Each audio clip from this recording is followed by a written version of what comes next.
श्री राधे राधे। आपका स्वागत है मेरे इस YouTube चैनल डिवाइन हिंदी कहानियों में। आज मैं आपको ठाकुर जी की दर्पण सेवा की एक अद्भुत कथा सुनाऊंगी। अगर आपको मेरी ये कहानी पसंद आती है तो कमेंट बॉक्स में कमेंट जरूर करें। यह एक ठाकुर जी की अपने भक्त के प्रति एक सच्ची घटना है। ठाकुर जी की दर्पण सेवा। एक मैया अपने श्याम सुंदर की बड़ी सेवा करती थी। वह प्रातः उठकर अपने ठाकुर जी को बड़े प्यार और दुलार से उन्हें मनुहार करके उठाती और स्नान श्रृंगार करके उसके बाद उन्हें दर्पण दिखाती। उसके बाद उन्हें भोग लगाती थी। एक बार उसको 1 मास की लंबी यात्रा पर जाना पड़ा। जाने के पूर्व उसने ठाकुर जी की सेवा अपनी पुत्र वधू को सौंपते हुए समझाकर कही, ठाकुर जी की सेवा में कोई कमी ना करना। उनको श्रृंगार के बाद आईना दिखाना, इतना अच्छा श्रृंगार करना कि ठाकुर जी मुस्कुरा दे। फिर दूसरे दिन बहू ने सास की आज्ञा के अनुसार ठाकुर जी की सेवा की। उनको श्रृंगार के बाद दर्पण दिखाया और उसी दर्पण में धीरे से देखने लगी कि ठाकुर जी मुस्कुराए या नहीं। ठाकुर जी ने जब मुस्कुराता न देखा तो सोचा कि श्रृंगार में कोई कमी रह गई होगी। पगड़ी, बंसी, पोशाक सब ठीक करके फिर से दर्पण दिखाकर झुक कर देखा, पर ठाकुर जी पहले जैसे खड़े थे। एक बार पुनः पोशाक श्रृंगार ठीक किया, फिर से दर्पण दिखाया। ठाकुर जी फिर भी न मुस्कुराए। अब बेचारी डर गई और सोचा शायद ठीक से नहलाया नहीं। फिर उनके कपड़े उतारकर ठाकुर जी को स्नान कराया, पोशाक और श्रृंगार पुनः करवाया, पुनः दर्पण दिखाया, किंतु ठाकुर जी मुस्कुराए ना। एक बार फिर पोशाक उतारकर क्रम से दोबारा से ठाकुर जी को पूरा स्नान करके पोशाक धारण करवाई। ठाकुर जी फिर भी नहीं मुस्कुराए। अब इस प्रकार उसने 12 बार यही उपक्रम किया। सुबह से दोपहर हो चुकी थी। घर में सब काम बाकी पड़े थे।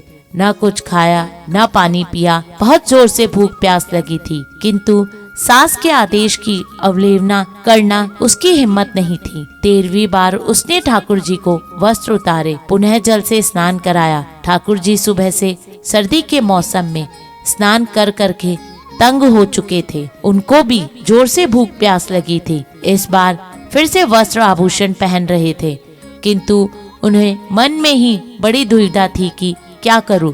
श्रृंगार होने के बाद आसन पर विराज चुके थे। बहू ने दर्पण उठाया। ठाकुर जी ने निश्चय कर लिया अब तो वह मुस्कुराएंगे। जैसे ही दर्पण दिखाया और झुककर बगल में देखने की चेष्टा की तो श्याम सुंदर मुस्कुरा रहे थे। उनकी भावुक मोहिनी हंसी को देखकर बहू विस्मित हो गई और सारी दुनिया भूल गई। थोड़ी देर में होश आने के बाद उनको लगा श्याम सुंदर शायद मेरा भ्रम हो। ठाकुर जी तो हंसे ही नहीं। उसने पुनः दर्पण दिखाया। ठाकुर जी ने सोचा प्यारे अगर भोजन पाना है तो हंसना पड़ेगा। वह मध्यम मध्यम हंसने लगे। ऐसी हंसी की छवि देखकर उसका मन बार बार हंसने लगे। ऐसी हंसी उसने पहले नहीं देखी थी। वह मंदहास उसके हृदय में बस गई। उसने ऐसी छवि देखने का उसका बार बार मन हुआ। एक बार फिर उसने दर्पण दिखाया और ठाकुर जी मुस्कुराना पड़ा। अब तो मारे खुशी के वह फूली न समाई। बड़े प्रेम से उन्हें भोग लगाया और आरती की।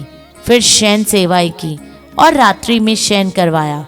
अगले दिन पुनः उसने पहली बारी की जैसे ठाकुर जी को स्नान कराया, वस्त्र आभूषण पहनाकर सुंदर सा श्रृंगार करके आसन पर विराजमान किया और दर्पण दिखाया। ठाकुर जी ने कल की घटना को और भूख को याद किया। ठंडे से 13 बार स्नान करने के बाद ठाकुर जी ने मुस्कुराने में ही अपनी भलाई समझी। उसने 3 बार ठाकुर जी को दर्पण दिखाया, उनकी मनमोहक हंसी के दर्शन किए। आगे की सेवाएं भी क्रम से पूरी की। अब तो ठाकुर जी रोज यही करने लगे। दर्पण दिखाते ही मुस्कुरा देते।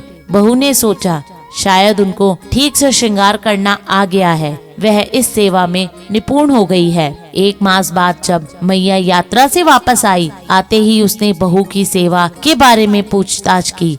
बहू बोली मैया मुझे एक दिन तो सेवा मुश्किल लगी, किंतु अब मैं निपुण हो गई हूँ। अगले दिन मैया ने स्वयं अपने हाथों से सारी सेवाएं की, श्रृंगार करवाया। अब दर्पण देखने के लिए हाथ उठाया। ठाकुर जी स्वयं प्रकट हो गए। मैया का हाथ पकड़ लिया, बोले, मैया मैं तेरी सेवा से प्रसन्न तो हूँ, पर दर्पण दिखाने की सेवा तो मैं तेरी बहू रानी से ही करवाऊंगा, तू तो रहने दे। मैया बोली, लाल क्यों, मुझसे कोई भूल हो गई है? ठाकुर जी ने कहा, नहीं मैया, भूल तो नहीं हुई, पर मेरा मुस्कुराने का मन करता है और मैं तेरी बहू रानी के हाथों से दर्पण देखकर मुस्कुराने की आदत डाल चुका हूँ। अब यह सेवा तो तू उसी से करने दे। मैया ने बहू रानी को आवाज लगाई और उसने सारी बात पूछी। बहू ने बड़े सहज भाव से सारी बात बता दी। हाँ, ऐसा रोज मुस्कुराते हैं, ये केवल पहले ही दिन समय लगा था।